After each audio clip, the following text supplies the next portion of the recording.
हर रंग में रंगने की सोच रखते हैं और ऐसे ही एमसीएल के सलाहकार, रचनाकार और शिल्पकार को मैं बुलाना चाहूँगी। दोस्तों नमस्कार। मैं डॉक्टर श्याम गोलोव फिर से एक बार आपका इस ट्रेनिंग सेशन में स्वागत करता हूं।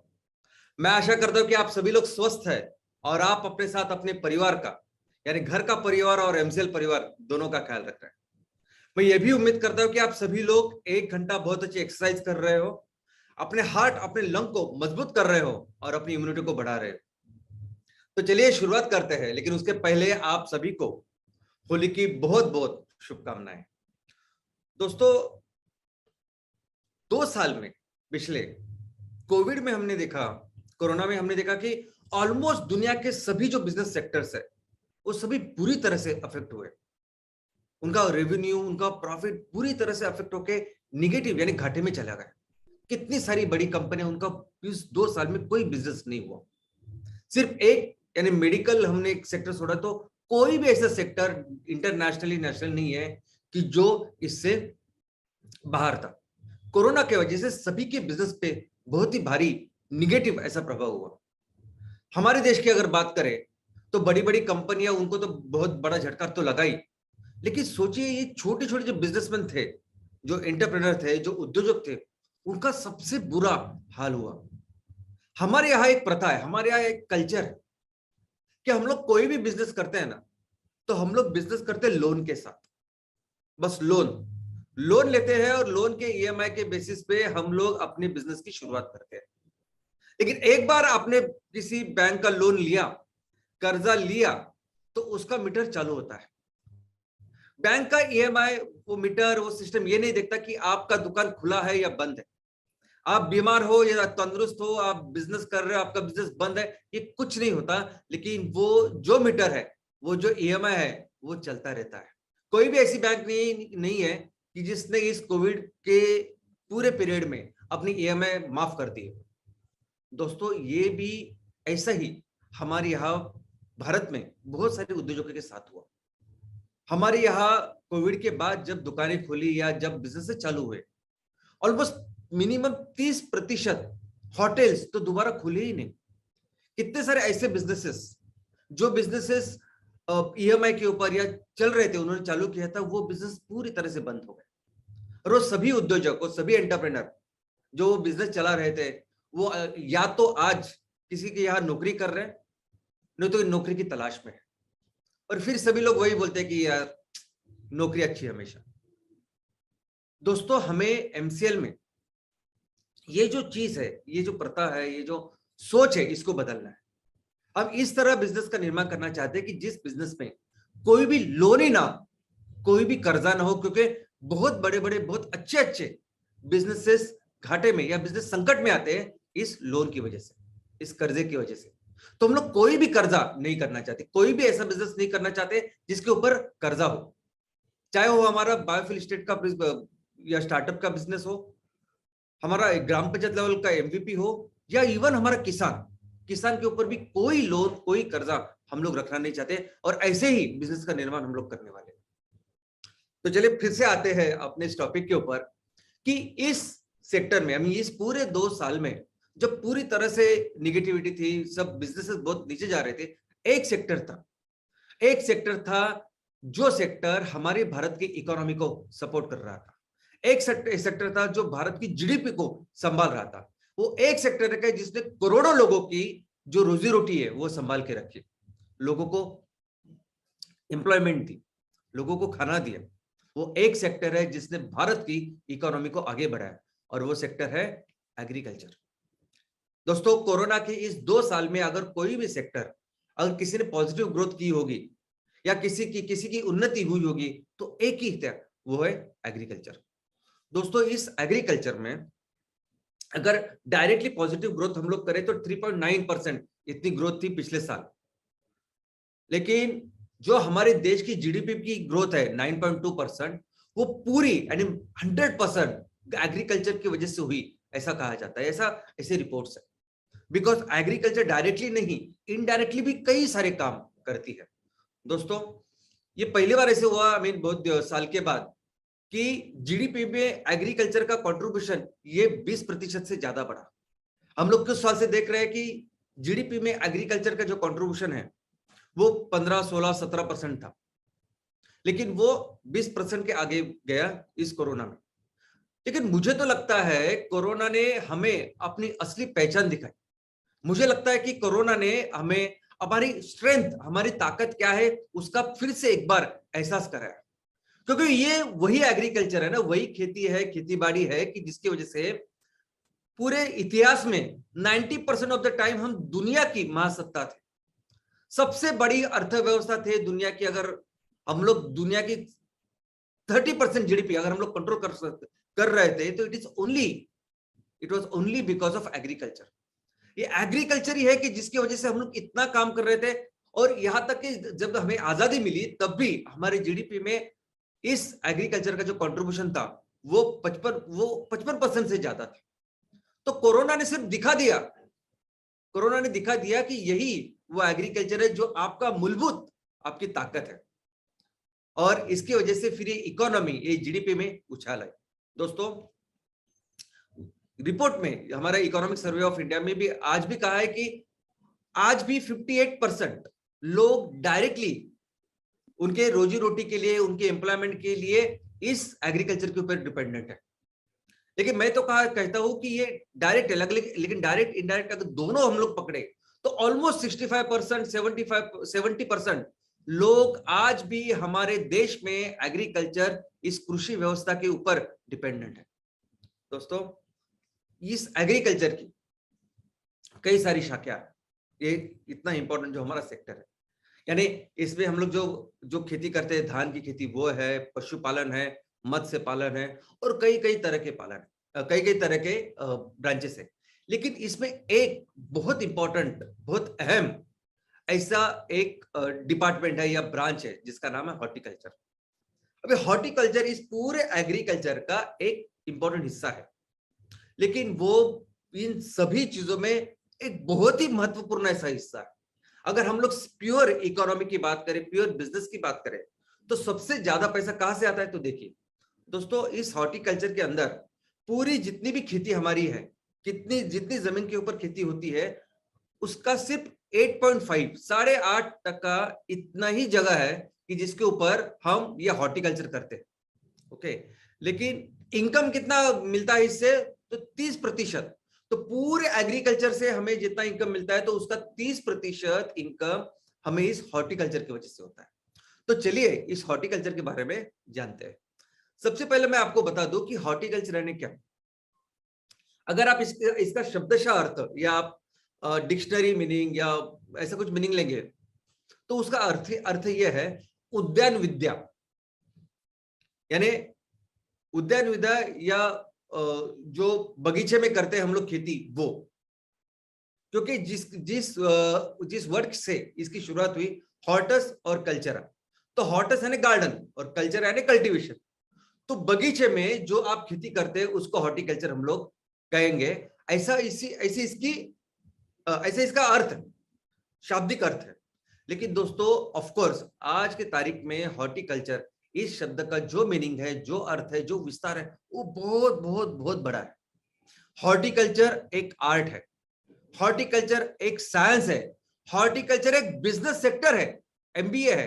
किसका? तो ये आर्ट, साइंस, बिजनेस, हमारे फूल, फल, सब्जियां, इन सभी चीजों का जो हम लोग काम करते हैं, आई मीन उगाने से लेके उसके बिजनेस करने तक, ये पूरी सभी चीजें इस हॉर्टिकल्चर में आती है। और इस हॉर्टिकल्चर की भी, जैसे हमने देखा कि कई सारे ब्रांचेस है, इसका इतनी तरह से वर्गीकरण हो सकता है कि मुझे सिर्फ इसके वर्गीकरण के लिए एक अलग से सेमिनार लेना पड़ेगा। लेकिन कुछ बहुत इंपॉर्टेंट या ग्रॉस चीजें जो मैं आपको बताऊंगा। सबसे पहले इसका पहला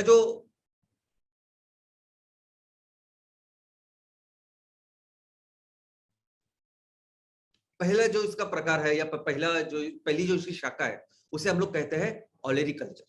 अभी ओलेरीकल्चर यानी सब्जियों का सब कुछ, यानी सब्जी को उगाना, सब्जियों की पढ़ाई करना, स्टडी करना, उसको मार्केट में बेचना, ये सब कुछ। दूसरा है पोमोलॉजी यानी फ्रूट्स और नट्स, सभी तरह के जो हमारे फूल है उसके बारे में जो शाखा पढ़ाई करते हैं, जो शाखा इसके बारे में खेतीबाड़ी करती है, बिजनेस करती है, वो है पोमोलॉजी। तीसरी है ऑर्नामेंटल हॉर्टिकल्चर, यानी हॉर्टिकल्चर की ऐसी शाखा जो जो सजाने में, जो सजावट, अलंकारिक ऐसी चीजों में काम करती है, उसे हम लोग कहते हैं ऑर्नामेंटल हॉर्टिकल्चर। अभी इसके भी दो प्रकार है, एक है लैंडस्केप हॉर्टिकल्चर। अभी लैंडस्केप हॉर्टिकल्चर यानी क्या, यानी वो शाखा, जो शाखा आपका जो एक्सटर्नल एनवायरनमेंट है, यानी यानी यानी रास्तों से भी लेके, रास्ते हो सकते हैं, आपकी बिल्डिंग हो सकते हैं, आपके बिल्डिंग के आजू बाजू का एरिया हो सकता है, इन सभी चीजों को खूबसूरत बनाना अपने पौधों से, अपने पेड़ से, इसको हम लोग कहेंगे लैंडस्केप हॉर्टिकल्चर।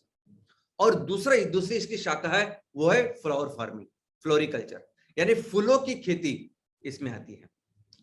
दोस्तों इसके अलावा एक नेक्स्ट जो है वो है आर्बोरिकल्चर। आर्बोरिकल्चर यानी आपके यहाँ जो पेड़ है, बड़े बड़े पेड़ है, इसका कैसे ख्याल रख सकते हैं हम लोग, उसके बारे में ये शाखा हमें बताती है।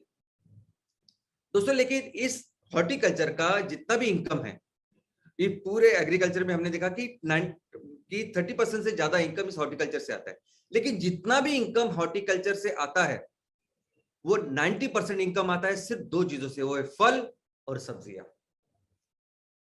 अभी इस हॉर्टिकल्चर का इंपॉर्टेंस क्या है तो मैं आपको बताता हूं कि हमारे देश में 7 लाख से भी ज्यादा लोग डायरेक्टली सिर्फ और सिर्फ हॉर्टिकल्चर करते हैं। लेकिन हॉर्टिकल्चर एक ऐसी शाखा है कि जो फूड प्रोसेसिंग में बहुत ज्यादा है, यानी नॉर्मल जो हम लोग धान की खेती करते हैं उसके कंपैरिजन में इसके ऊपर बहुत सारे उद्योग है।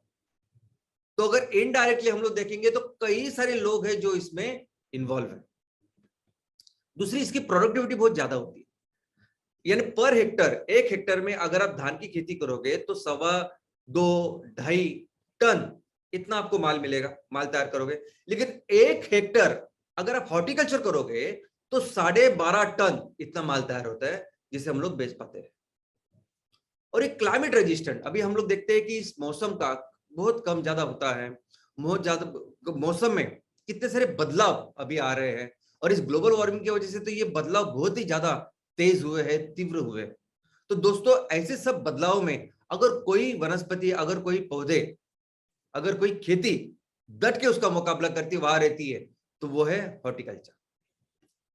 इस हॉर्टिकल्चर के इसमें अगर आप बाकी की खेती की तुलना करोगे तो इसमें कम पानी लगता है, कम इनपुट्स लगता है, इसलिए इस खेती ये हमेशा चलती रहती है और उसकी फेलियर के चांसेस बहुत कम होते हैं।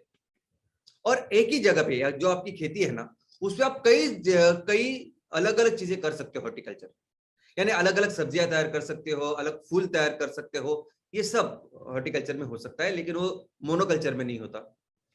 और दूसरा, आपकी जमीन कैसे भी हो, जब भी हम लोग धान की खेती के बारे में सोचते हैं तो हम लोग सोचते हैं कि जमीन लेवल होनी चाहिए, तब जाके हम लोग उसकी खेती बराबर से कर पाएंगे। लेकिन अगर आपके यहाँ पहाड़ है, ऊपर नीचे है, या जमीन ऐसी है जहां कुछ ज्यादा बाकी का उगता नहीं है, इनपुट्स कम है, कोई भी जमीन हो, बंजर जमीन हो, ऐसे कई सारे बंजर जमीनों में, कई सारे पहाड़ी इलाकों में हम लोग बहुत ही अच्छी तरीके से ये हॉर्टिकल्चर कर सकते हैं। मिनिमम इनपुट्स, जो भी इनपुट्स हमारे नॉर्मल रेगुलर खेती में लगते हैं उससे कम और बहुत ही कम इनपुट्स इसमें लगते हैं। ये जो हॉर्टिकल्चर है, ये जो फल और सब्जियां है, ये हमारे सेहत के लिए जो अत्यावश्यक मूल द्रव्य है, मिनरल्स है, विटामिन है, इसका बहुत अच्छा सोर्स है। और अगर बिजनेस की बात करें, इनकम की बात करें, तो ये बेहतर इनकम देता है। धान की जो खेती है उससे बेहतर इनकम हमें हॉर्टिकल्चर में मिलता है। तो जैसा मैंने कहा कि ये जो भी अपने देश को एग्रीकल्चर से इनकम आता है, 30% से ज्यादा इनकम इस हॉर्टिकल्चर से आता है।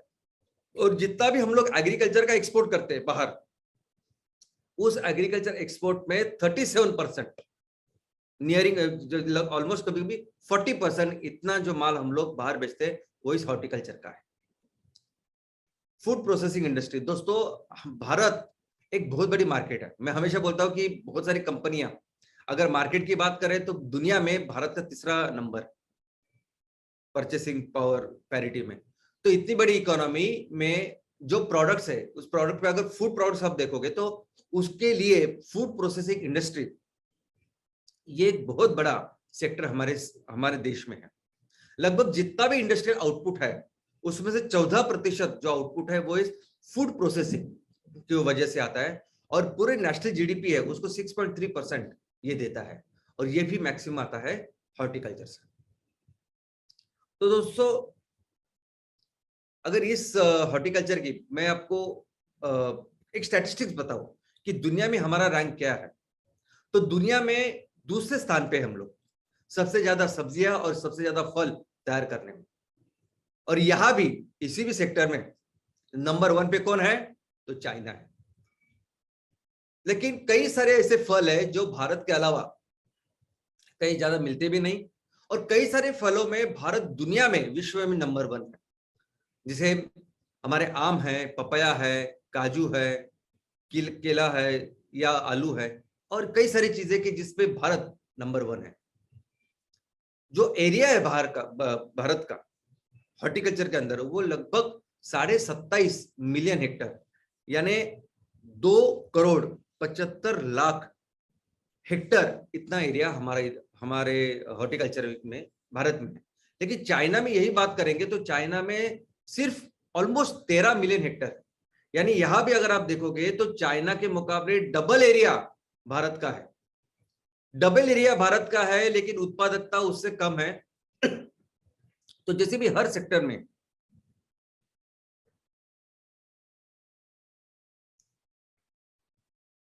तो जैसे हमने देखा कि हर सेक्टर में, हर एग्रीकल्चर की किसी कमोडिटी में, प्रोडक्ट्स में भारत की प्रोडक्टिविटी दुनिया में बहुत कम है।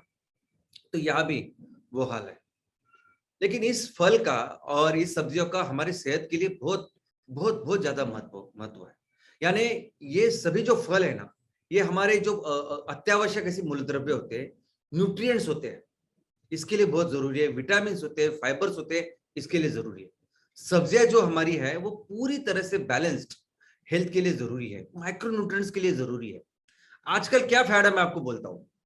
आजकल ऐसा सबको लगता है कि बस ये इसकी कोई जरूरत नहीं है, एक आप कैप्सूल खाओ, एक मल्टीविटामिन की कैप्सूल खाई तो सब कुछ आपको मिलता है, सभी विटामिन मिलेंगे, सब मिनरल्स मिलेंगे, वो सब मिलेगा।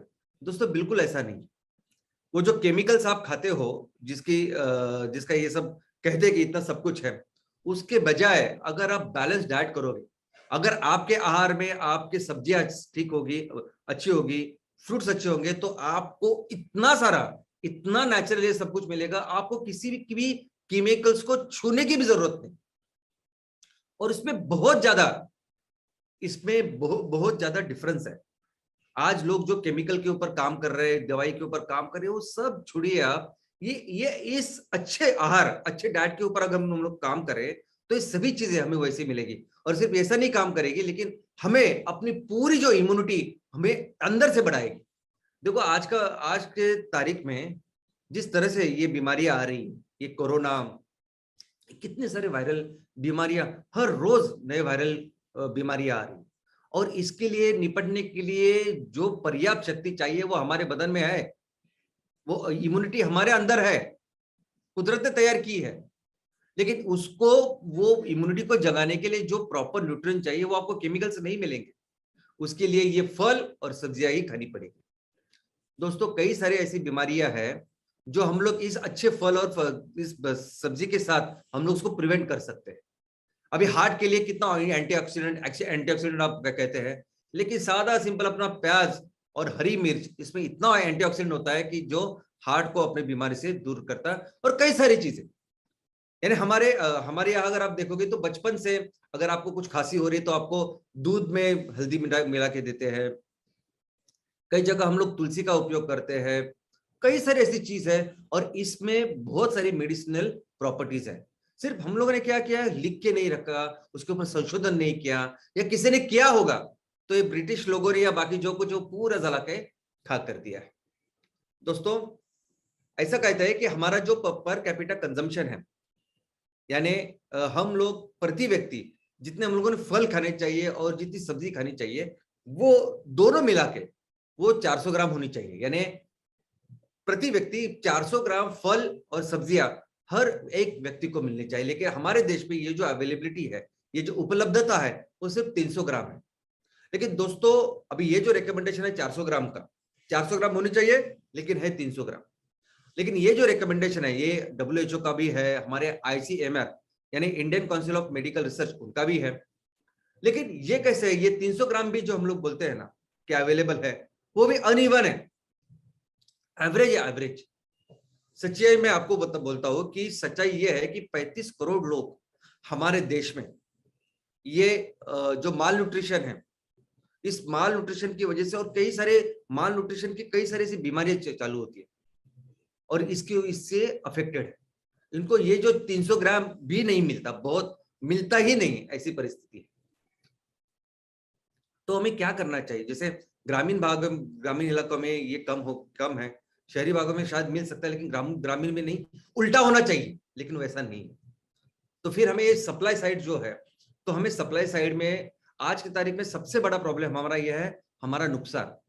जितने भी फल और जितनी भी सब्जियां हम लोग उगाते हैं ना, बहुत बड़ा नुकसान करते हैं हम लोग, बहुत बड़ा नुकसान होता है हमारे किसानों का। यानी नुकसानों में नंबर 1 है हम, यानी जितनी भी प्रोडक्टिविटी है ना, उससे जितना नुकसान होता है कहीं भी पूरी दुनिया में, सबसे ज्यादा नुकसान भारत में होता है। पहले इसको कम करना होगा और जो भी एरिया है उसकी जो प्रोडक्टिविटी बढ़ानी पड़ेगी, जो बाकी के देश में होती है। और दूसरा, हमारे यहाँ वैल्यू चेन बहुत लंबी है, यानी जहां वो सब्जियां और फल उगते हैं वहां से लेके कस्टमर तक, वो जो पूरा जो वैल्यू चेन है, वो पूरा जो रास्ता वो इतना लंबा है कि वो जो कस्टमर है, वो जो ग्राहक है, एक तो उसको फल बहुत महंगे मिलते हैं, सब्जियां बहुत महंगी मिलती है, और बाकी ये सब जो महंगापन है ना, जो पैसा वो इधर बीच में चला जाता है। इस महंगाई का फायदा हमारे किसानों को नहीं मिलता। किसान तो बेचारा जिस पैसे में निकालता है वही देता है। बीच में वैल्यू चेन ही इतनी बड़ी है कि वो वैल्यू चेन हमें कम करनी पड़ेगी, जिसकी वजह से ये अच्छे दाम में हमारे ग्राहकों को मिले। चैलेंजेस दोस्तों, इसमें हमारे हॉर्टिकल्चर में क्या क्या चैलेंज है, इसके लिए बताने के लिए मैं आपको वर्ल्ड बैंक का रिपोर्ट बताता हूं।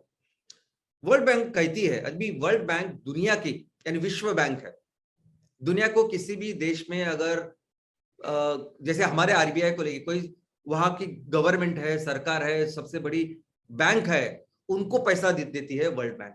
वो कहती है भारत इतना विशाल है, भारत इतना विशाल और ग्रेट कंट्री है, और उसके यहाँ हॉर्टिकल्चर की अगर हम लोग बात करें तो इतनी तरह के उसके उत्पादन होते हैं, क्योंकि भारत में 15 अलग अलग एग्रोक्लाइमेटिक जोन है।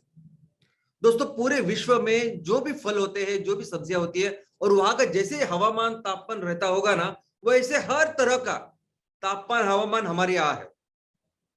अगर आप बहुत ही ठंड इसकी बात करोगे तो हमारे यहाँ कश्मीर भी है, हमारे यहाँ रेगिस्तान भी है।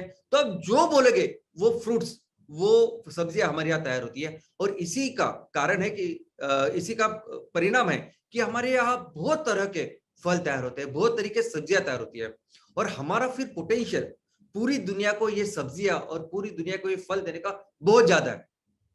ये वर्ल्ड बैंक कहती है, यानी हमें तो ये पता भी है, लेकिन वर्ल्ड बैंक ने अपनी रिपोर्ट में ये कहा कि भारत इतना विशाल है, इतना सब कुछ यहाँ होता है, हो सकता है, और बहुत ज्यादा एक्सपोर्ट इसमें है। और सबसे अच्छी खासियत मैं आपको बोलता हूं कि पूरी दुनिया में ये बनाने के लिए, यानी फल बनाने के लिए और ये सब्जियां बनाने के लिए जितना खर्चा लगता है, उसके आधे खर्चे में हमारे यहाँ ये सब उत्पादन होता है, हाफ द प्रोडक्शन कॉस्ट। लेकिन फिर भी ये आगे क्यों नहीं बढ़ रहा है? तो उसके कुछ प्रॉब्लम्स है, कुछ चैलेंजेस है। तो नंबर 1 जो चैलेंज वो क्या है कि हमारे यहाँ ट्रांसपोर्टेशन कॉस्ट बहुत बहुत बहुत ज्यादा है। यानी अगर किसी कोने में अगर कोई सब्जी उगती है या कोई फल उगता है और उसे एक्सपोर्ट करना है, तो वो जो कॉस्ट है हमारे भारत में, वो जो डेवलप्ड कंट्रीज है उससे भी 30% ज्यादा है। मैं आपको एक एग्जांपल देता हूं, जैसे अंगूर है। अंगूर हम लोग अगर हमें एक्सपोर्ट करने हैं तो हमारे यहाँ अंगूर आधे कॉस्ट में होंगे।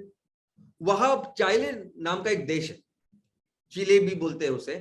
तो इस चिली देश में जो अंगूर का उत्पादन होता है वो हमसे बहुत महंगा होता है, लेकिन दोनों का जो अंगूर है जब नेदरलैंड में जाता है, दूसरे देश में एक्सपोर्ट होकर जाता है, तो दोनों का कॉस्ट ऑलमोस्ट सेम होता है। उसका कारण यह है कि यहाँ ट्रांसपोर्टेशन की कॉस्ट बहुत ज्यादा है। अभी ये कौन बोल रहा है? World bank. अभी वर्ल्ड बैंक वो विश्व का जो बिजनेस चल रहा है उसको देख के, उसका नजरिया क्या है, विश्व में क्या चल रहा है, उसमें क्या बिजनेस है, और ये भारत देश जहां इतना ज्यादा पोटेंशियल, लेकिन वो नहीं कर पा रहा है। तो उसके क्या कारण है? तो उसका पहला कारण ये है। दूसरा कारण है कि हमारे यहाँ स्टोरेज फैसिलिटी बहुत बहुत बहुत कम है। सिंपल स्टोरेज चाहिए, वो भी हमारे यहाँ बहुत ही नहीं है लोगों के लिए। तीसरा, हमारे यहाँ ये जो चेन सप्लाई है ये बहुत ही फ्रैगमेंटेड है। विश्व बैंक बोलती है, वो बोलती है कि देखो, और हमें भी पता है कि अगर आपने कुछ उगाया, जो भी फल है सब्जियां है, वहां से आपके खेतों से वो कहा जाएगी, पहले तहसील के मंडी में जाएगी, तहसील से कहा जाएगी वो जिले के या किसी इंपॉर्टेंट सेंटर वहां से जाएगी, फिर ट्रेन से, फिर अगर हवाई जहाज, ऐसा इतनी बड़ी बड़ी करके इतना बड़ा वो वैल्यू चेन है। और वो पूरा चेन एक दूसरे के साथ वो एक संग नहीं है, जुड़ा हुआ नहीं है। जो आपके गांव से लेगा माल और तालुका तक जो पहुंचाएगा वो सिर्फ उतना ही काम करेगा, वो आगे नहीं जाएगा जो वो काम करेगा। लेकिन बाहर के देशों में ऐसा नहीं होता। बाहर के देशों में अगर आप एक्सपोर्ट के लिए कुछ काम कर रहे हैं, या कोई भी मार्केट हो, वो वर्ल्ड बैंक बोल रही है एक्सपोर्ट के लिए, मैं आप यही की बात कर रहा हूं। अगर हमें यहां भी अगर उस माल को देना है, तो वहां कैसे होता है कि वहां ये जो सब ट्रांसपोर्टेशन है वहां आपके खेतों से शुरुआत होती है। जो ट्रक है, जो स्टोरेज है, वो आपके खेतों में आते हैं, और वही सेम स्टोरेज फिर आगे चल के बाद में एक तो हवाई जहाज में, समुद्र से लेके वो फिर एक्सपोर्ट हो जाते हैं। तो ये बहुत फर्क है। क्वालिटी स्टैंडर्ड, हमारे भारत में जो क्वालिटी स्टैंडर्ड के बारे में जितना इंफ्रास्ट्रक्चर होना चाहिए, यानी अगर हम लोगों ने कुछ तैयार किया तो इसकी क्वालिटी ये है, ये समझाने के लिए जो चीज है वो बहुत ही कम है। और इसी का परिणाम ये है। क्या आप सोच सकते हैं कि ऐसा देश, ऐसा विशाल, ऐसा महान देश, जो पूरी दुनिया में 11% वेजिटेबल्स यानी सब्जियां बनाता है, पूरी दुनिया में 15% फल बनाता है, लेकिन वही देश अगर जब बिजनेस की बात आती है, जब इंटरनेशनल ट्रेड की बात आती है, इंटरनेशनल अंतरराष्ट्रीय बिजनेस की बात आती है, तो हम लोग सब्जियों में हमारा जो कंट्रीब्यूशन है, हमारा बिजनेस सिर्फ 1.7% है। फल 15% फल बनाते हैं दुनिया की हम लोग, लेकिन बिजनेस की बात आती है तो हमारा आधा टक्का है। यानी हमसे जो छोटे छोटे देश है ना, इजिप्ट से लेके, इजराइल से लेके, ये बाहर के बाजू के आजू बाजू जो देश है वो एक्सपोर्ट करते हैं, लेकिन हम सिर्फ 0.5% करते हैं काम। तो आप सोच सकते हैं दोस्तों।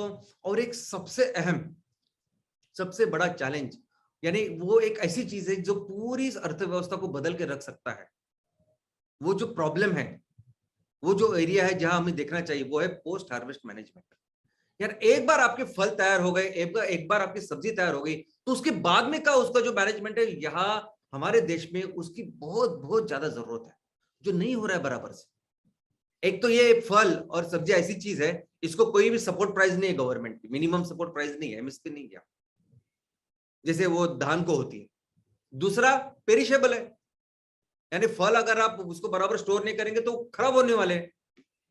तो ये पूरी जो व्यवस्था है वही हमारे देश में नहीं, और इस पूरे व्यवस्था को हम लोग बोलते हैं पोस्ट हार्वेस्ट मैनेजमेंट। यानी सिर्फ सिर्फ स्टोरेज नहीं, लॉजिस्टिक नहीं, तो वहां से लेके उसको उत्पादन बनाना, उसको अच्छी तरह स्टोर करना, उसको अल्टीमेटली ग्राहक जो या बाजार पेट है, जब मार्केट है, वहां तक पहुंचाना, कस्टमर को देना, कि पूरा मैनेजमेंट इस पोस्ट हार्वेस्ट में आता है, जहां हम लोग बहुत बहुत पीछे हैं दोस्तों। आपको शॉक लगेगा, आप दहल जाएंगे कि हमारे यहाँ 40%, क्या आप सोच सकते हैं कि इतनी मेहनत करके जब किसान ये फल उगाते हैं, ये किसान जब सब्जियां उगाते हैं, 40% ये फल और सब्जियां हम लोग बेच नहीं पाते। हम लोग यानी किसान और पूरी व्यवस्था बेच नहीं पाती, और सिर्फ इसी की वजह से 63,000 करोड़ का लॉस हर साल होता है इन चीजों का। एम्प्लॉयमेंट, अभी हमने देखा कि सबसे ज्यादा एम्प्लॉयमेंट जनरेशन ये हमारा एग्रीकल्चर करता है।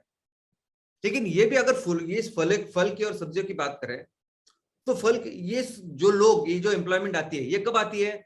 जब उस फल का उसका पीरियड होता है, सीजन होता है। जैसे आम का सीजन है, 3-4 महीने का काम मिला, उसके बाद काम नहीं है। फिर काम नहीं तो क्या करेंगे सब लोग? तो काम के लिए शहर जाएंगे। ऐसा सीजनल उनकी होती है। लेकिन अगर इसके ऊपर हम लोग प्रक्रिया केंद्र करें, अगर उसके ऊपर काम करें जो पूरी दुनिया कर रही है, तो सोचिए ये इन लोगों को कहीं जाने की जरूरत नहीं। हम हर साल ऑलमोस्ट 6% धान का नुकसान करते हैं। इस पूरे चीज में हमारे व्यवस्था नहीं होने की वजह से 6% धान हमारा नुकसान होता है। 6% से ज्यादा दाल जो होती है उसका नुकसान होता है। 10% हमारा ऑयल सीड्स यानी तेल बिया जो होते हैं तेल का उसका नुकसान होता है। 18% फलों का नुकसान होता है और 13% हमारे यहाँ इस सब्जियों का नुकसान होता है। और ये रिपोर्ट आईसीएमआर की है, यानी ये रिपोर्ट हमारे गवर्नमेंट की जो सर्वोच्च संस्था है जो एग्रीकल्चर के ऊपर काम करती है, Indian council of agriculture research, इसकी है। अगर एक बहुत ही चौंका देने वाला यानी शॉकिंग, चौंका नहीं शॉकिंग देने वाला, हिला देने वाला सच मैं आपको बोलता हूं, ये जो पूरा जो फल तैयार होते हैं, ये जो सब्जियां तैयार होती है, उसके ऊपर जो प्रक्रिया करने वाले केंद्र जो भारत में है, वो पूरे प्रक्रिया केंद्र की जो कैपेसिटी है अपनी भारत की वो लेस देन 2% है। यानी 2% से कम ये सब माल एक्चुअली प्रोसेसिंग के लिए जाता है, एक्चुअली जहां ये बेहतर हो, इसकी लाइफ बेटर हो, इसके ऊपर कुछ अच्छे उत्पादन हो, लोगों को ग्राहकों को मिले और अच्छे पैसे सबको मिले, इसकी प्रक्रिया केंद्र 2% से कम है। लेकिन यही चीज बाहर के देशों में अगर आप देखिए तो ये अमेरिका में 70% है, ब्राजील में 70%, फिलीपाइंस में ऑलमोस्ट 80% है, सऊदी अरेबिया 80% है, मलेशिया 83% है, इजराइल वहां 80% से ज्यादा है, इजिप्ट वहां 80% से ज्यादा है। ऑलमोस्ट सभी लोग जो इसमें काम करते हैं, जो खेती में काम करते हैं, कोई ऐसा देश नहीं कि जो 50% से कम है, बहुत कम ऐसे देश होंगे। क्या आप सोच सकते हैं कि हमारी पोजीशन कहाँ है, क्या लोग कर रहे हैं, क्या दुनिया कर रही है और क्या हम लोग कर रहे हैं। और इसके आगे का एक बहुत ही भयानक सच मैं आपको बताना चाहूंगा, वो ये है कि जितने भी कैपेसिटी है हमारी इस पे प्रोसेस करने की, एक्चुअली यूटिलाइजेशन एक्चुअली कितना माल आता होगा वह 35% से कम। यानी अगर आपने तैयार करके भी रखा है वो फूड प्रोसेसिंग का सब कुछ, उसमें एक्चुअल माल कितना आता है 35% से कम। यानी पूरी दुनिया में ये पूरा जो हम लोग माल का तैयार कर रहे हैं ना, उसका 1% से भी कम माल की एक्चुअली प्रोसेसिंग हो रही है। और ये बहुत ही भयानक है दोस्तों। ये चीज ऐसी है ना कि हम लोग इतना सब कुछ होते हुए भी नहीं कर पा रहे। मैं आपको ना एक अभी ये चीज बताता हूँ कि इंस्टीट्यूशन कितनी सारी संस्था है इसके लिए काम कर रही है, आपको पता चलेगा कि हमारी ताकत क्या है। अभी देखो, मैं सबसे पहले आपको बताता हूँ कि 1820 में दुनिया की नहीं, भारत की पहली संस्था तैयार हुई जो हॉर्टिकल्चर के ऊपर काम कर रही थी। अभी दुनिया में कौन सा ऐसा देश है कि जहां हॉर्टिकल्चर के लिए इतनी पहले 1800 में ये ऐसी संस्था तैयार हुई? नहीं, एक हाथ दूसरी है सिर्फ, वो भी ऐसे ही। लेकिन भारत में प्रॉपर बाहर के जो ब्रिटिश आए उन्होंने देखा कि भारत का पोटेंशियल कितना है। ब्रिटिश लोगों ने तब देखा, आज भी वर्ल्ड बैंक देख रही, पूरी दुनिया देख रही कि भारत का कितना पोटेंशियल है। उन्होंने 1820 में इस सोसाइटी की स्थापना की कि जो इस फल को, इस सभी जो सब्जियां उसका उत्पादन करे, क्योंकि उनके यहाँ नहीं मिलता ये सब कुछ। ये सभी जो बाहर के देश है ना, उनका जो एक सीमित एग्रो क्लाइमेटिक कंडीशन, जो हमारे यहाँ देखिए कुदरत ने भर भर के दिया हमको। ये जो दूसरी संस्था 1934 नेशनल जूनियर हॉर्टिकल्चर एसोसिएशन, ये हॉर्टिकल्चर सोसाइटी ऑफ इंडिया 1941, यानी सब आजादी के पहले। और ये आजादी के बाद जो आज की संस्था है, ये ICAR, Indian council of agriculture research, जो सबकी सर्वोच्च संस्था जो इस पे पर काम करती है।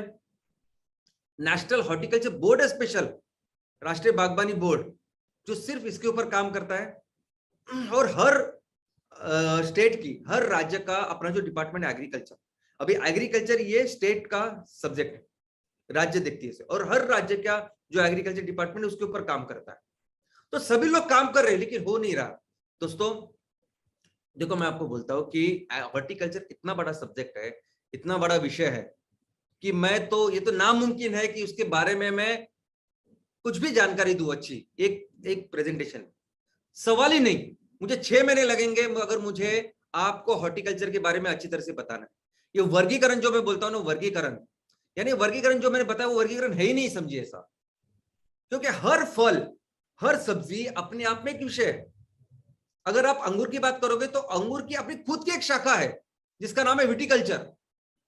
तो उस अंगूर में अंगूर कैसे आता है, कितना उत्पादन होता है उसका, कितना क्षेत्र है, क्या प्रोडक्टिविटी है, कितना बिजनेस हम लोग करते हैं, कितना यहाँ कितना बेचते हैं, सब कुछ है, एक्सपोर्ट करते हैं सब कुछ। और वैसे हर फल में है, आम में है, वैसे हर सब्जी में है, प्याज में है, आलू में है, भिंडी में है, हर जगह पे। तो ये सब चीजें है ना, ये सब चीजें मैं इस प्रेजेंटेशन में आपको नहीं बता सकता। इस प्रेजेंटेशन में तो मैं सिर्फ आपको एक ऊपर ऊपर की चीज ऐसे बताने की कोशिश करता हूं, एक ग्रॉस आइडिया देने की कोशिश करता हूं, एक डायरेक्शन देने की कोशिश करता हूं, एक दिशा। मुझे लगता है आप इसके बारे में पढ़े ना। अगर आपके यहाँ चिकू होता है तो क्यों चिकू कम है, क्या प्रॉब्लम, वो आपको पढ़ना चाहिए। आपके तहसील में, आपके जिले में, आपके राज्य में आप जा रहे थे, जहाँ काम करते हो, आज वो जो किसान अगर कुछ कर रहा है, आपकी जो कंडीशन है एग्रो क्लाइमेटिक कंडीशन, उसमें क्या क्या हो सकता है, वहां आप करो पढ़ाई। आपको खुद को कितने सारे हल नजर आएंगे, कितने सारे सॉल्यूशंस नजर आएंगे कि किस तरह से हम लोग इसको आगे बढ़ा सकते हैं। तो एक तो वो उद्देश्य था कि आप लोगों को बताना कि देखो इस दिशा में करो अभी पढ़ाई, जरूरत है हमें बहुत जल्दी ये करने की, नंबर 1। और नंबर 2 ये है कि मुझे आपके साथ ये डिस्कस करना है कि अभी इस सारे क्षेत्र में, इस सारे कंडीशन में, ये जो परिस्थिति में एमसीएल का क्या रोल है, क्या करेगी एमसीएल। तो ये एक्चुअली इस वेबिनार का, इस प्रेजेंटेशन का वो मकसद है कि आपको बताओ कि एमसीएल अभी क्या करेगी। तो मैं आपको पहले बता दूं, देखो हमारा जो भी विजन है, मिशन है, हम चाहते हैं कि हम पूरी दुनिया को, इस हमारी धरती माँ को इस ग्लोबल वार्मिंग से बचाए। हम चाहते हैं कि ये पूरे जो हम लोग खाना खाते हैं, कहीं भी इस केमिकल्स, एक कैंसर हो ही ना, एक कैंसर मुक्त, केमिकल मुक्त ऐसा खाना पूरी दुनिया को मिले, सबको मिले। हम चाहते हैं कि जो पेट्रोकेमिकल है जिसने पूरी इकोसिस्टम, पर्यावरण को तबाह करके रखा है और कोरोना वहां से ही निकला है, तो इसको ऐसे चीजों के साथ रिप्लेस करे कि जो चीजें इस प्रकृति का, इस पर्यावरण का, इसके बैलेंस का ख्याल रखे, संतुलन का ख्याल रखे। और ये जब इतने सारे जो हमारे ऑब्जेक्टिव्स है, इतनी सारी जो चीजें हम लोग करना चाहते हैं, आपको पता है कि हमें एक्चुअली करना क्या है।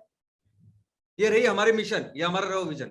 एक्चुअली हमको क्या करना है, हमको सिर्फ एक चीज करनी है जिंदगी में, और वो एक चीज ये है कि हमारे ये जो राजा है, किसान है, उसके हाथ मजबूत करने हैं, उसको पूरी तरह से सपोर्ट कर रहे हैं, बस उसी के लिए एमसीएल है। क्योंकि अगर हमने इसको मजबूत किया, अगर इसको हमने सपोर्ट दिया, तो ये हमारी एग्रीकल्चर, हमारी जो खेती बाड़ी है, इसको बेहतर करेगा, इसको बेस्ट करेगा, बस।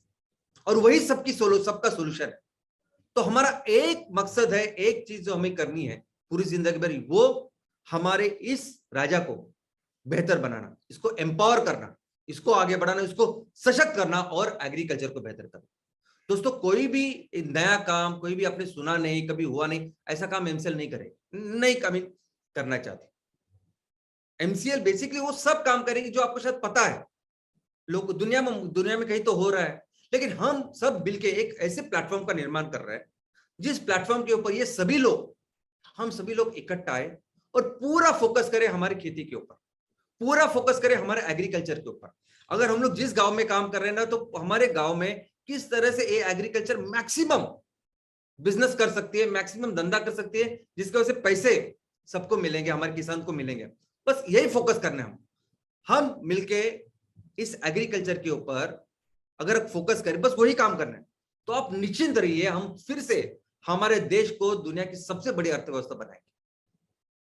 तो एक ही काम हमें करना है। और अगर मैं इस हॉर्टिकल्चर की बात करूं, तो हॉर्टिकल्चर में हमें अभी इस एमसीएल को एक सपोर्ट सिस्टम की तैयारी करेंगे। सबसे पहले हॉर्टिकल्चर में हम लोगों को, आई मीन शुरुआत से जब किसान शुरुआत करेंगे तो उसको राइट इनपुट्स देने का काम एमसीएल करेगा, चाहे उसके बीज हो, चाहे वो सैपलिंग हो, या जो भी जरूरत है, वो वहां की जो सब्जियां, फल फूल जो कुछ है उसके लिए। टेक्नोलॉजी, दोस्तों ये कितना जरूरी है टेक्नोलॉजी, आप मुझे बताइए। हम जो खेती कर रहे हैं ना, हम लोग 50 साल पहले वैसे ही खेती कर रहे थे, हम लोग 100 साल पहले वैसे ही खेती कर रहे थे। लेकिन आज अगर आप देखोगे तो बाकी के आजू बाजू के छोटे छोटे देश भी हमसे 2 गुना, 3 गुना, 4 गुना इतना उत्पादन कैसे लेते हैं? क्योंकि उनके पास वो टेक्नोलॉजी है ना। सबसे अच्छी बेस्ट जमीन जो है तो दुनिया के वो हमारे पास है, सबसे ज्यादा पानी हमारे पास है, फिर भी ज्यादा क्यों कैसे करते हैं, बेहतर कैसे करते हैं? टेक्नोलॉजी। और मुझे बताइए, ये टेक्नोलॉजी विकसित हो रही है, दुनिया में पता है, लेकिन हमारा जो किसान, वो सादा सिंपल जो सीड्स के लिए, यानी अगर उसको बीज भी लेने हैं, उसको फर्टिलाइजर भी लेना है, तो उसको लोन लेना पड़ता है बैंक का।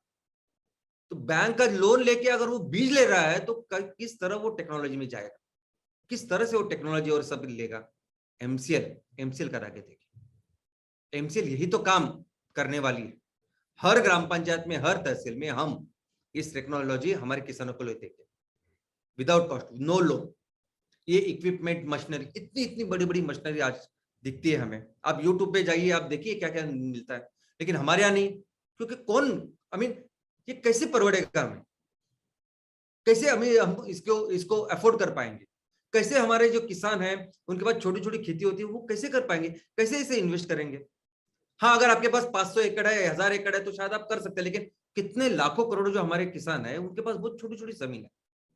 अभी इसके लिए ये सब जो इक्विपमेंट, मशीनें जो लगेगी ना, वो एमसीएल खरीदेगी, एमसीएल इसमें निवेश करेगी। अगर जिस जिले में हमारा काम हो रहा है, तो वहां इस मशीनरी, इस इक्विपमेंट्स में एमसीएल खरीदेगी, और वो जिले के स्तर पे रहेगी, तालुका स्तर पे रहेगी, और वो पूरे किसानों के लिए अपना योगदान, अपनी सर्विस देगी। एमसीएल इसमें निवेश करेगी।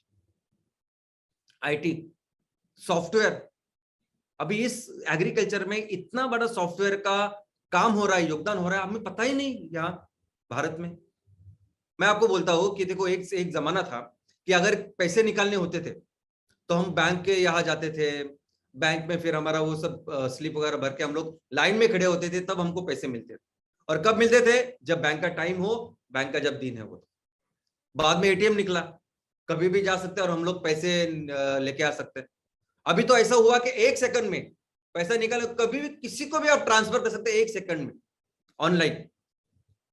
और ये सब वहां हो रहा है और खेती में कुछ नहीं हो रहा है। ऐसा नहीं है, खेती में भी बहुत कुछ सॉफ्टवेयर में हो रहा है, लेकिन वो चीज हमारे यहाँ किसानों को उपलब्ध नहीं है, और वो काम करने वाला है एमसीएल। दोस्तों, आर्टिफिशियल इंटेलिजेंस, आपको पता है आर्टिफिशियल इंटेलिजेंस यानी क्या? एआई यानी क्या? यानी आपके यहाँ, आपकी जो खेती है, आपका जो गांव है, जो वहां पानी है, जो वहां कुदरत का जो कुछ कंडीशंस है, उसमें अगर आप ये खेती करोगे तो आपका क्या होगा, कितना उत्पादन होगा, ये आप कैसे पता कर सकते हो? सब, एक तो आप खेती करके खुद, तो साल भर में आपने वो काम किया, साल भर में वो खेती की, सब कुछ किया, और उसके बाद जो कुछ उत्पादन है, उसके बाद में आपको समझा कि नहीं देखो, इतना आता है, इतना नहीं आता, ये करने की जरूरत नहीं आपको। आर्टिफिशियल इंटेलिजेंस यानी आपके यहाँ जैसी भी जमीन है, उसकी जो पतवारी है, जो जो क्लाइमेटिक कंडीशंस है, जो पीएच है, पानी है, वो पूरा ध्यान में रख के अगर आपने ये फसल ली, तो इस फसल का क्या अंजाम होगा, क्या क्या मिलेगा, क्या आउटपुट होगा, ये पूरा आज आपको एआई में मिलेगा। अगर आप पहाड़ी इलाके में ये कर रहे हो तो क्या होगा, समुद्र के बाजू में कर रहे हो तो क्या होगा, ये सारी जानकारी आज एआई में आज मिलती है। आज आपको वो 1 साल 2 साल डालने की जरूरत नहीं होती। दोस्तों, रिमोट सेंसिंग, आपको पता है रिमोट सेंसिंग यानी हमारे यहाँ, हमारा भारत देश अंतराल में, स्पेस में हम लोग बहुत अच्छा काम कर रहे हैं। हमने कई सारे उपग्रह, सैटेलाइट लॉन्च किए हैं। अब ये सैटेलाइट यानी उपग्रह क्या करते हैं, मैं आपको बताता हूँ। ये सैटेलाइट भारत के ऊपर, जो पृथ्वी के ऊपर रह के, पृथ्वी के जो कुछ जानकारी है, क्लाइमेट की जानकारी, मौसम की जानकारी, कम्युनिकेशन, ये सब कुछ ये सभी जानकारी लेके हमारे गवर्नमेंट को देती है, संस्थाओं को देती है। फिर इसके ऊपर ये संस्था, गवर्नमेंट काम करती है, और वहां वैसे वो प्लानिंग करके एग्जीक्यूट करती है कि ये ऐसी ऐसी चीज है, तो अभी ऐसा करना चाहिए, ये वैसा करना चाहिए। अब ये सेम चीज एग्रीकल्चर में हो रही है रिमोट से। यानी अगर आपके खेत में ये खेती हम लोग कर रहे हैं, तो यहाँ ये सब कुछ पॉसिबिलिटी है, यहाँ ये सब रोग हो सकता है, वो जो फसल है उसकी ये जो प्रॉब्लम आ सकती है, तो उसमें हमें ये करना चाहिए, उसमें इसकी कमतरता है, इसमें ये सब लैकिंग है, तो ये मूलद्रव्य हमें देना चाहिए। ये सब चीजें आज रिमोट सेंसिंग से होती है। दोस्तों, रिमोट सेंसिंग अगर आप देखोगे तो यहाँ देखो, उस जमीन के अंदर कितना पानी है, कितना कार्बन डाइऑक्साइड है, कितनी आर्द्रता है, ये सब कुछ लेके ये पूरा प्रोसेसिंग करके आपको एक कंप्यूटर पे, आपके मोबाइल पे सब इंफॉर्मेशन आएगी और फिर आपको पता चलेगा नहीं तो मुझे अभी या खेतों में ये सब कुछ काम करना है और खेतों में फिर वो काम करोगे आप, राइट। ये सब कुछ वो कर रहे हैं बाहर के देश, हम लोग करेंगे यानी हम एमसीएल हमारे हर गांव में, हर ग्राम पंचायत में, तहसील में इसको उपलब्ध करा के देगा। अभी ब्लॉकचेन, आपने ब्लॉकचेन का नाम सुना होगा कई सारे लोगों ने। ब्लॉकचेन ने अभी तक आपने सुना होगा इसको क्रिप्टो करेंसी। क्रिप्टो करेंसी किस पे आधारित है? तो ब्लॉकचेन के ऊपर आधारित है। दोस्तों ब्लॉकचेन एग्रीकल्चर में भी बहुत महत्वपूर्ण है। क्या है एग्रीकल्चर में, मैं आपको बोलता हूं। दोस्तों ये ब्लॉक है ना, ब्लॉक, इसके एक चेन, ये एक ब्लॉक यानी एक ब्लॉक में पूरे इंफॉर्मेशन, पूरी जो उसके बारे में सभी जो जानकारी होती है वो इस एक ब्लॉक में होती है और ये जो जानकारी है ये एक दूसरे के साथ वो जोड़ते हैं। अभी ऐसा समझे कि हम लोग खेती कर रहे हैं। अभी मैं इस गांव में रहता हूं, मेरे गांव में ऐसी ऐसी खेती होती है, तो अगर मुझे आलू की खेती करनी है तो आलू की खेती के बारे में पूरी जानकारी आपको एक डब्बे में मिलेगी, एक ब्लॉक में। उसके बाद आलू की खेती करने के बाद आलू को लॉजिस्टिक ट्रांसपोर्ट यानी उसको स्टोरेज कैसे करेंगे, लेके कैसे जाएंगे, ट्रांसपोर्टेशन कैसे होगा, भारत में कैसे होगा, बाहर लेके जाएंगे तो क्या होगा, उसकी पूरी जो जानकारी है लॉजिस्टिक ट्रांसपोर्ट, वो दूसरे बक्से में होगी, दूसरे ब्लॉक में होगी। तीसरे बक्से में क्या होगी कि इस आलू को हम लोग किस तरह से मार्केट कर सकते हैं, वो एक ब्लॉक होगा। बाद में ये सभी चीजों को, ये सभी जो मैं फसल कर रहा हूं, इसकी अगर मुझे इंश्योरेंस करनी है हर जगह के, यानी जब खेत में है तब इंश्योरेंस होगी, जब वो उसका ट्रैवल हो रहा है तब इंश्योरेंस है, ये सभी चीजों का तो इंश्योरेंस का एक अलग ब्लॉक है। ये सभी चीजों को हम लोग जोड़ सकते हैं, उसका नाम है ब्लॉकचेन। यानी खेती करना यानी सिर्फ वो खेती करना नहीं है, हॉर्टिकल्चर यानी सिर्फ वो खेती करना, वो फसल लेना नहीं है, तो एक्चुअली वो आपके जो फल है, आपका जो उत्पादन है, आपकी जो सब्जी है, वो कस्टमर को मिलनी चाहिए अच्छे क्वालिटी में और पैसे आने चाहिए, आपको पैसे मिलने चाहिए ना, आपको किसानों को, सबको, तभी जाके आगे बढ़े। तो ये पूरी जो व्यवस्था है उसको कहते हैं हॉर्टिकल्चर और हम लोग सिर्फ उसको लेके पकड़ के लेके बैठते हैं कि मुझे 1 हेक्टेयर में कितना आलू मिलेगा, कितना प्याज मिलेगा, कितना ये फूल मिलेगा। ड्रोन रोबोट्स, वो ड्रोन और रोबोट्स की बात करते हैं, यानी ऐसी ऐसी चीजें वो ये ड्रोन और रोबोट्स कर सकते जो हम लोग नहीं कर सकते। पहाड़ पे जाना है, ये कुछ बहुत कुछ ऐसी चीजें जहां आज आराम से, और वो ड्रोन क्या करता है मैं आपको बोलता है, ये ड्रोन है जो आप देखते हैं ना, छोटा सा विमान, इसको ड्रोन कहते हैं। आप वो वहां जाता है, वो देखता है, पूरी इंफॉर्मेशन लेता है, वो देखता है कि ये जो पौधे लगाए हैं उस पौधे में ये जो 5, 6, 10 पौधे हैं, इसको ऐसा ऐसा प्रॉब्लम है, वो वहां प्रॉपरली देखे, वो पूरे इंफॉर्मेशन लेके उसका डायग्नोस करके फिर वो दवाई भी लेके जाता है।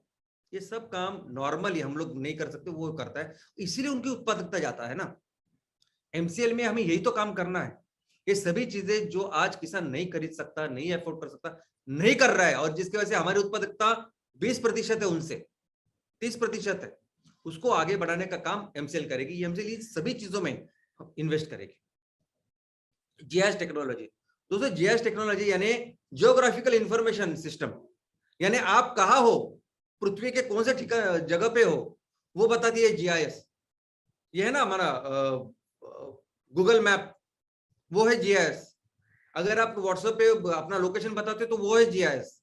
अपने इस एग्रीकल्चर में भी बहुत इसका काम है जीआईएस का। आपने अपना माल कहाँ से लिया, कहाँ लोड किया, कहाँ जा रहा है, कैसे हो रहा है, पूरा आपको एक सिस्टम में पता चलता है। और वो इस जीआईएस को लिंक ऑटोमेशन भी है, यानी बहुत सारी ऐसी चीजें कि ऑटोमेटिकली आप एक जगह बैठ के उसको कंट्रोल कर सकते हैं। ये सब काम हम लोग कर सकते हैं और इस जीआईएस का भी एग्रीकल्चर में बहुत ज्यादा योगदान हो सकता है। लेकिन दोस्तों ये काम अभी इस प्रेजेंटेशन लेके ऐसे लोगों को बता के नहीं होगा, वहां किसानों के साथ खड़े होके ये बताना चाहिए, वो काम करेगी एमसीएल। ये बहुत इंपॉर्टेंट है। देखो एक जगह पे आप नेशनल लेवल पे या स्टेट के कैपिटल लेवल पे कुछ तो कॉन्फ्रेंस करोगे, बताओगे कि नहीं हमें खेती में ये करना है, वो करना है, ऐसे करना है, लेकिन एक्चुअली वहां हमारे खेडूत को, हमारे किसानों को पता तो चलना चाहिए। कोई तो खड़ा होना चाहिए जो उनको कंधे से कंधा साथ में जाए खेतों में और बताए देखो ऐसा करना है, वो एमसीएल करेगी। ये जो गैप्स है वो फिल करेगी एमसीएल।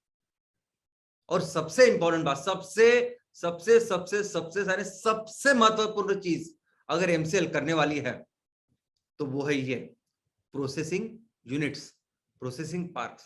दोस्तों जिस तरह से अभी हम लोग बायोफ्यूल मैन्युफैक्चरिंग की बात कर रहे हैं, हम लोग हर जगह हर तहसील में सीएनजी तैयार करने वाली फैक्ट्री की शुरुआत करने वाले हैं। वैसी जहां जहां जरूरत है, यानी मुझे तो लगता है मैक्सिमम हर जगह पे जरूरत होने वाली है कि हर तहसील में हमें वहां तहसील में जो कुछ जिसका उत्पादन होता है उसके ऊपर प्रक्रिया करने वाले प्रक्रिया केंद्र फैक्ट्रियां तैयार करनी पड़ेगी, और वो बहुत ही महत्वपूर्ण काम करेगी एमसीएल। आने वाले दिनों में आपको पता चलेगा कि एमसीएल किस तरह से इन सभी चीजों के लिए इन सबकी तैयारी करके बैठा है। अगर एमसीएल कुछ काम कर रहा है तो उसके पीछे भी कुछ कारण है, एक अगर कुछ नहीं कर रहा है तो उसके पीछे भी कारण है, क्योंकि हमें ये सब कुछ करना है। दोस्तों एमसीएल इस सभी तहसील में प्रोसेसिंग पार्क शुरू करने वाली, स्टोरेज, और स्टोरेज की भी जो बात हम लोग बोल रहे हैं ना, तो स्टोरेज बहुत सिंपल सिंपल आसान आसान तरीके हैं, यानी कहीं बाहर जाने की भी जरूरत नहीं है। हमारे गांव के लोग, हमारे पढ़े लिखे जो बच्चे हैं ना, वो भी बता सकते हैं कि ये जो उत्पादन है उसको कैसे स्टोर किया जा सकता है, उसमें निवेश करेगी एमसीएल। क्वालिटी कंट्रोल यानी क्या होता है, क्या इंफ्रास्ट्रक्चर, वो तैयार करेंगे हम। अगर आपको लगता है कि ये सब चीजें कैसे करेगी एमसीएल, तो आप उसकी बिल्कुल चिंता मत करिए, ये पूरी चीजों के साथ एमसीएल आज तैयार है। दोस्तों लॉजिस्टिक ट्रांसपोर्टेशन, यानी हर चीज को एक जगह उसकी व्यवस्था करना और उसको प्रॉपर ट्रांसपोर्टेशन में लाना, और ऑफ कोर्स 100% मार्केटिंग की गारंटी लेगा एमसीएल। मार्केटिंग तो कंपलसरी है ना, मस्ट है, तो ये सब करेगी एमसीएल। एमसीएल जब काम कर रही है ना, एमसीएल इस सब चीजों में निवेश करेगी।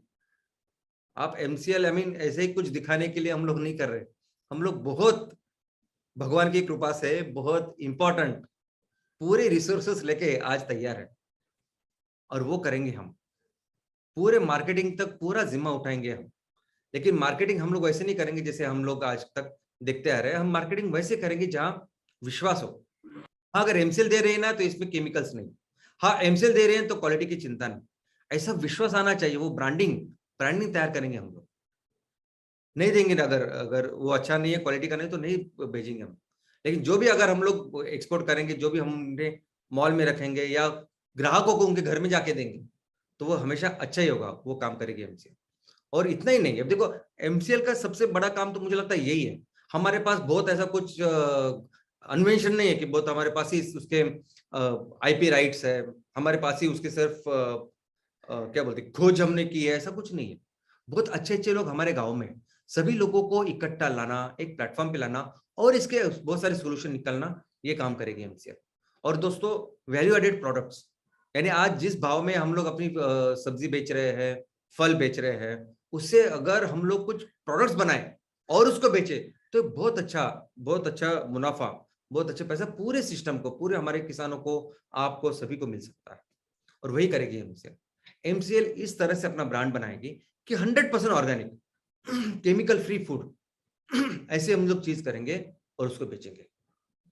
और दोस्तों इन सब का सोल्यूशन अगर कुछ है, इन सभी चीज आज जो भी प्रॉब्लम्स, चुनौतियां हम लोग देख रहे हैं, उसका सभी का सोल्यूशन अगर कुछ है तो वो है एमसीएल विलेज प्रोजेक्ट। दोस्तों एमसीएल विलेज प्रोजेक्ट हर ग्राम पंचायत में रहने वाला सबसे क्रूशियल प्रोजेक्ट है, सबसे महत्वपूर्ण, सबसे इंपॉर्टेंट प्रोजेक्ट है। एक इंपॉर्टेंट अच्छा उद्योजक हर ग्राम पंचायत के लिए, ये जो सारी सुविधा, और आपको पता है कि हम लोग हमारी सिस्टम क्या है, हमारी सिस्टम क्या है कि हम लोग कुछ भी अगर किसानों को बताना चाहेंगे, लेकिन अगर बताएंगे कि किसान को आपको ऐसा करना है, तो पहले हम लोग खुद करेंगे। अगर आज देखिए नेपियर घास की भी बात कर रहे हैं हम लोग, नेपियर घास तो हम लोग हर एमवीपी अपना खुद का एक नेपियर घास की खेती करेगा, 1 हेक्टर जितने भी बेस्ट खेती क्या करेगा, जो वही पूरा मॉडर्न इनपुट्स वगैरह डाल के जो कुछ है वो करेगा। और फिर वो किसानों को बोलेगा देखो आपको ये करना है, ऐसे ही करना है, मैं आपको बताऊंगा कैसे करना है, क्या जो भी ट्रेनिंग। और ये मेरा दुकान खुला है, दुकान यानी क्या, एमवीपी सेंटर। आप जितना भी माल तैयार करो हम लोग उसको कर देंगे। यही तरीका हर चीज में हम लोग करेंगे। तो किसानों के साथ खड़े, कंधे से कंधा लेके खड़ा होके काम करने वाला अगर कोई उद्योजक है तो वो है एमवीपी। और दोस्तों एमवीपी जरूरत है, अगर आपको लगता है कि क्या जरूरत है सब करने की, लेकिन अपने लोग देखिए ना, अपने जो किसान है, अपने जो खेडूत है, उनको एक्चुअली समझाना, उनके साथ मिलकर काम करना, इसकी बहुत जरूरत है और वो हम लोग करेंगे। एमवीपी यानी समझिए कि पूरी तरह से डेडिकेटेड है वहां के किसानों को क्या चाहिए, वहां के खेती के लिए क्या करना पड़ेगा। बस अगर किसी ग्राम पंचायत में एमवीपी के तो उसका पूरा फोकस है कि मेरे ग्राम पंचायत में मेरे गांव जो है वहां क्या जो चाहिए उसकी डेवलपमेंट के लिए जो कुछ है वो हम लोग करेंगे। ओके, तो नेपियर ग्रास यानी हर जगह नेपियर ग्रास जो जो वहां होगा, जो अगर समुद्र के बाजू में आपका गांव है, अगर पहाड़ों के ऊपर है, रेगिस्तान में जो कुछ है जहां हो सकता है वो हम लोग करेंगे। पूरा कॉम्प्रिहेंसिव जो भी अभी सर्विसेज हमने डिस्कस की, जो हमने देखा कि क्या क्या जरूरत है, वो सभी जरूरतें देने का काम करेगी एमवीपी। और एक ही ऑब्जेक्टिव, देखो अभी बहुत हो गया है, अभी इस कृषि को हमें एक्चुअली बिजनेस के तौर पर देखना चाहिए। एमवीपी का ये पूरा फोकस होगा कि हमारे गांव में जितनी भी संसाधन है, जितनी भी जमीन है, जितनी भी रिसोर्सेस है, कैसे उससे मैक्सिमम बेहतर से बेहतर इनकम हम लोग तय करें और कैसे पूरे गांव को जितनी हमारी आबादी है उसको ज्यादा से ज्यादा इनकम देके इसको सबको हरा भरा करें।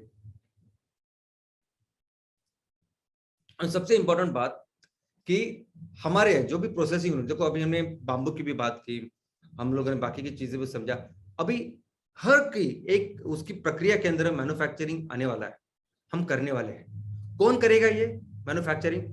तो कोई बाहर का आदमी नहीं करेगा दोस्तों, आप में से ही। देखो आप जो अभी तहसील लेवल के एंटरप्रेन्योर्स हैं और स्पेशली जो ग्राम पंचायत लेवल के जो एंटरप्रेन्योर्स है ना एमवीपी, उनसे ही हम लोग चुनेंगे जो सबसे अच्छे, वफादार, मेहनती और दिल से जो काम करने वाले लोग हैं ना, उनके ही साथ ही ये प्रोजेक्ट लगाएंगे। वही प्रोजेक्ट लगाएंगे, वही ये जो फैक्ट्री कुछ लगाना है ना, आप ही लगाने वाले। एमवीपी जो एंटरप्रेन्योर है वही लगाने वाले, आप किससे हम लोग कम करेंगे। यहाँ तक के कई सारे ऐसे ऐसे एरियाज है जहां स्टार्टअप्स हम लोग तैयार कर सकते हैं। आप इसके बारे में भी जरा पढ़ाई करिए, कई सारे स्टार्टअप्स है। देखो अभी हमारे यहाँ, हमारे भारत देश की ऐसी फालतू व्यवस्था में बोलता हूं, मैं कंट्रोल नहीं कर पा रहा हूं कि हम लोग खेती के ऊपर हम लोग अपने काम करना चाहिए, वो छोड़ के हम लोग ऑनलाइन पत्ते खेलने के ऊपर हम लोग स्टार्टअप्स बनाते, ऑनलाइन पत्ते। और वो स्टार्टअप जो ऑनलाइन पत्ते खिलाते हैं आपको, वो $1 बिलियन कंपनी बनती, क्या है ये? तो मैं तो कहता हूं कि आप जो उद्योजक हो, आप उद्योजक, आपके लड़के हो सकते हैं, भाई कोई भी हो सकता है, भाई बहन जो अगर अच्छे इंजीनियर्स है, कुछ करना चाहते, तो उनको बोलिए आजू बाजू गांव में देखिए क्या समस्या है, क्या प्रॉब्लम है, कैसे हल कर सकते हैं, स्टार्टअप तैयार कीजिए उसके। इसके पूरे जो स्टार्टअप है आपकी, हमारे जो इस फैमिली के जो उद्योजक है, उनकी स्टार्टअप को पूरी तरह से सपोर्ट करेंगे हम लोग। और अगर आपका आपका सोल्यूशन सही है तो पूरी भारत में इसको हम लोग स्प्रेड करेंगे। और आप अगर ग्राम पंचायत के लेवल के भी अगर स्टार्टअप हो तो पूरी $1 बिलियन कंपनी आप बना सकते हैं और पूरा सपोर्ट करेगी एमसीएल। तो ये भी काम करो। और दोस्तों देखिए, ये काम कर किया ना हमने, अगर आप हर जगह देखो, मैं कुछ हॉर्टिकल्चर का कुछ एक्सपर्ट नहीं, मेरा क्या बैकग्राउंड है आपको पता, मैं तो वैसे मेडिकल डॉक्टर हूँ, पढ़ाई की बात करो तो। लेकिन जब मैं पढ़ता हूँ तो मुझे, जब ये पढ़ाई मैं करता हूँ, मुझे लगता है आप भी करनी चाहिए सभी, तो पता कर वो आपको पता चलेगा कि कितना आसान है। यानी कोई ऐसा रॉकेट साइंस नहीं कि कैसे हम लोग दुनिया की सबसे बड़ी अर्थव्यवस्था बन सकते। पूरा अपने कुदरत ने, हमारे पुश्तों ने, हमारे जो लोग होके गए, उन्हें सबने करके रखा है। अब पूरी तरह से फोकस होगी, सिर्फ और सिर्फ एग्रीकल्चर के ऊपर फोकस करके हम लोग करें तो हम पूरे हमारे हमारे जो राष्ट्र है, जो महान राष्ट्र है, हमारे जो देश है, सब फिर से उसको एक नंबर की पोजीशन पे लेके जा सकते हैं। ऐसा है हमारे यहाँ जो हम लोग नहीं कर रहे हैं। और हर तहसील अपना एक सुजलाम सुफलाम राज्य हो सकता है। क्यों राज्य बोलता हूं मैं? क्योंकि वो अपने तहसील की एक अलग अलग पहचान है, एक अलग बोली भाषा है, अलग अलग संस्कृति है। तो वो संस्कृति एक बहुत बहुत अच्छी चीज है, वो बहुत उसमें मजा है, आनंद है। उसको हम लोग इस कल्चर को आगे बढ़ा सकते हैं और अपने देश को फिर से वो बना सकते हैं। और हमेशा ये याद रखिए कि ऐसा कहते हैं, और ये बहुत ही सही है, कि हमारे देश की जो तरक्की है वो सिर्फ 2 चीजों के ऊपर है, वो है खेती और खेती पर आधारित प्रोसेसिंग यूनिट्स, यानी प्रक्रिया केंद्र। और वो बहुत ही जल्द हम लोग सब करेंगे। एमसीएल पूरी तरह से इस सबके लिए तैयार है। आने वाले दिनों में आप देखेंगे कि कैसे हम पूरे अपने गांव को आपके, ऑफ कोर्स आपके साथ मिलकर, आप जिस तरह से मेहनत कर रहे हो, और मैं बहुत कॉन्फिडेंटली और बहुत प्राउडली आपको कहना चाहता हूं कि जो भी लोग आज हमारे साथ हैं, सभी MVP एंटरप्रेन्योर्स, सभी चैनल पार्टनर जिस तरीके से काम कर रहे हैं, तो आई मीन मुझे बहुत अच्छा लगता है कि इतनी अच्छी टीम आज हमारे साथ है, और आप सबके साथ और आपके सबके आशीर्वाद के साथ भी एमसीएल अभी पूरी तरह से तैयार है, और सभी मिलके मेहनत करके अपने देश को फिर से सुजलाम सुफलाम बनाएंगे। धन्यवाद। Thank you. Thank you very much Shyam sir. Horticulture ये एग्रीकल्चर का इतना बड़ा हिस्सा है, और एग्रीकल्चर इकोनॉमी में हॉर्टिकल्चर इकोनॉमी कितना बड़ा रोल प्ले करेगी, और उसने एमसीएल माने एमवीपी क्या रोल प्ले करेगा, ये आज एक रोमांचकारी प्रेजेंटेशन आपने दिया है। और हमारे सारे एमसीएल के एमवीपी एंटरप्रेन्योर्स को शायद एक दिशा भी मिल रही है। तो good morning MCL, good morning MCL India. आज आपके सामने पेश हुआ और एक फैंटास्टिक फ्राइडे वेबिनार। जी हाँ, हर बार आज जो ये Shyam sir school of thought चलता है, उसमें आपने अलग अलग टॉपिक्स को सुना है, उसका relevant and reference and relationship with MCL future and India future भी हमने सब पढ़ा है। बट हॉर्टिकल्चर अपने आप में एक अनोखा प्रेजेंटेशन था, जिसके लिए श्याम सर का बहुत बहुत शुक्रिया। आज एक नई दिशा और नई विचार की संकल्पना आपने दी है। आज एक नया रंग आपने हमारे भविष्य के विचार में डाला है, और उसी रंग की इंफॉर्मेशन प्राची मैडम ने हमें दी। तो thank you Prachi madam, and thank you Shyam sir, thank you everybody, entire India, thanks a lot, all the MCL MPP owners, MPO owners, MBAs, channel partners, BDAs, senior BDAs, prime BDAs, and all the stakeholders of MCL. आप सबको रंग पंचमी की शुभकामनाएं।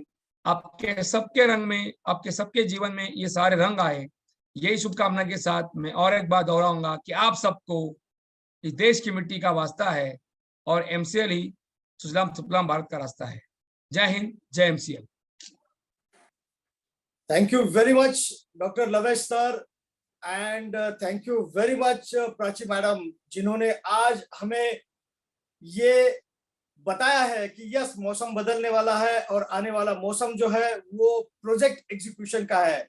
So thank you very much for again giving such a wonderful information about Holi. Thank you. And और एक बार मैं शुक्रिया अदा करना चाहूंगा डॉक्टर श्याम सर का, जो हमेशा इतने हम्बली, इतने नम्रता विनम्रता पूर्वक हमेशा कहते हैं कि मैं इस विषय में कोई विशेषज्ञ नहीं हूं, लेकिन फिर भी जिस प्रकार की बातें वो हमें बताते हैं वो किसी भी एक्सपर्ट्स से कम नहीं होती। जी हाँ दोस्तों, आज जिस प्रकार से उन्होंने कहा कि ये सिर्फ ऊपरी सतह के बारे में मत बताने वाला हो, लेकिन आज जो कुछ भी बातें हमने जानी है, सीखी है इस विषय के बारे में डॉक्टर श्याम सर से, उससे हमें ये पता चल चुका है कि हमें किस चीजों के ऊपर ध्यान देना चाहिए और एमसीएल किस किस बारे में हमें सपोर्ट करने वाली है। फिर वो आईटी हो, एआई हो, फिर वो ब्लॉकचेन हो, या फिर ड्रोन्स हो, हमारी जो भी ट्रांसपोर्टेशन की, लॉजिस्टिक्स की व्यवस्था हो, इसमें एमसीएल बहुत बड़ा रोल प्ले करने वाली है। और साथ ही साथ डॉक्टर श्याम सर ने इसके बारे में भी बताया कि किस प्रकार से एमवीपी, जो अहम हिस्सा है हमारे एमसीएल के पूरे सिस्टम का, वो किस प्रकार से ये सारी सिस्टम बदल सकता है। और हम जो सपना बार बार यहाँ पर इस मंच के ऊपर दोहराते हैं, भारत को विश्व की आर्थिक महासत्ता बनाने का, फिर से वो सुनहरे दिन लाने का, वो किस प्रकार से हम ला सकते हैं। Thank you very much doctor Shyam sir. हमें वो विश्वास फिर से एक बार जगाने के लिए मैं पूरे एमसीएल इंडिया परिवार की ओर से आपका दिल से धन्यवाद अदा करता हूँ। Thank you very much, and thank you very much all our stakeholders, हमारे फैमिली मेंबर्स। जी हाँ, स्टेक होल्डर्स, हमारे फैमिली मेंबर्स, हमारे सारे के सारे prime BDS, channel partners, MPO, MBS, MVP, सारे लोग जो हर शुक्रवार बिना चुके यहाँ पर आते हैं और ये सेशन जिसमें वो चार चांद लगा देते हैं। Thank you very much. आप लोगों को फिर एक बार मैं रिक्वेस्ट करता हूं कि चैट बॉक्स में जाकर जो लिंक आपको शेयर की गई है, उस लिंक के ऊपर जाकर आप अपना फीडबैक हमें भेज दीजिए। आपका फीडबैक हमारे लिए बहुमूल्य है। Thank you very much. And शुक्रिया अदा करना चाहता हूँ पूरे एमसीएल की टीम का, जो हर दिन हर रात सिर्फ और सिर्फ एमसीएल और एमसीएल परिवार को आगे बढ़ाने के लिए काम में जुटा रहता है। शुक्रिया। और मैं आप लोगों से ये नम्र निवेदन करता हूं कि आप अपना अपने परिवार का सेहत का ख्याल रखिए। आप सभी को इस होली की रंग पंचमी की हार्दिक शुभकामनाएं। Happy Holi and safe Holi. इसी के साथ मैं मंगेश शेलार आपका होस्ट यह घोषित करता हूं कि आज का यह वेबिनार यही समाप्त हुआ। धन्यवाद।